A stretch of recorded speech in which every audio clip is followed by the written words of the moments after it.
Well, we are here at Dead Horse Point State Park, and we have a really great collaborative opportunity tonight. We're going to have park rangers from Dead Horse, from Canyonlands, and also from Arches National Park.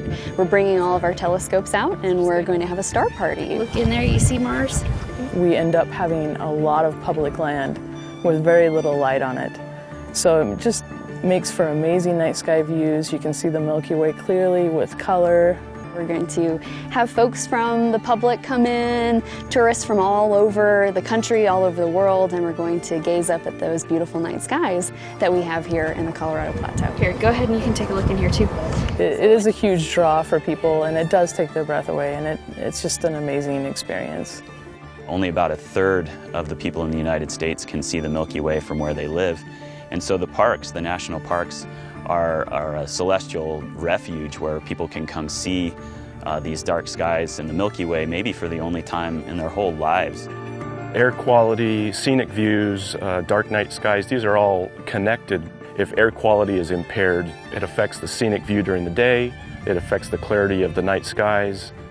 As I watch visitors approach the Green River overlook here, and I watch their jaws drop and their eyes get big looking down into a canyon that is this vast, and I think that it changes them. The experience of standing here is unlike anything they have experienced in their lives, and I think that part of what we are protecting here is the chance for visitors to have that experience.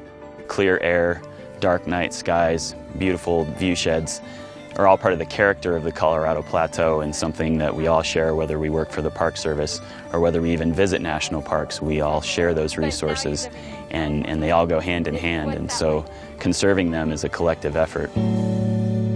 We recognize as you look out across this viewshed that you are looking beyond the boundaries of Canyonlands National Park. And certainly as you look upward into the sky as well, there are places that we have no jurisdiction over, no authority to manage.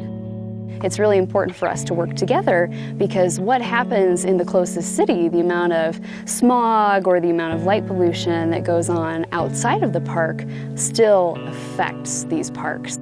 Probably the most important thing that we do on all of these topics is that we engage and cooperate with our neighboring communities and partners to understand air quality and issues with scenic views, and then to come up with the most effective strategies for protecting them together.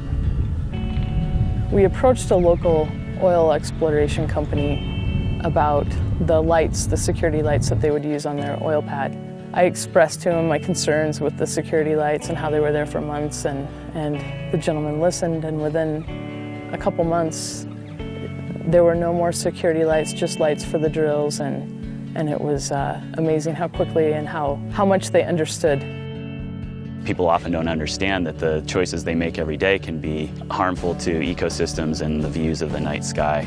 But the good news is this is actually a really quick and sometimes simple environmental issue to fix with something as simple as putting a shield over a light, or reducing the wattage of a bulb, or putting a light on a timer or a motion sensor can make an immediate difference.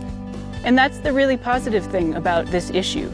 That night sky has not gone anywhere.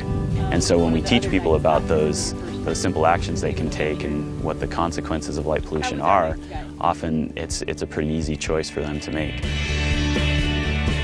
I'm very hopeful about the protection of these resources, because their protection, their preservation is about individual choices, individual and institutional choices that we can affect.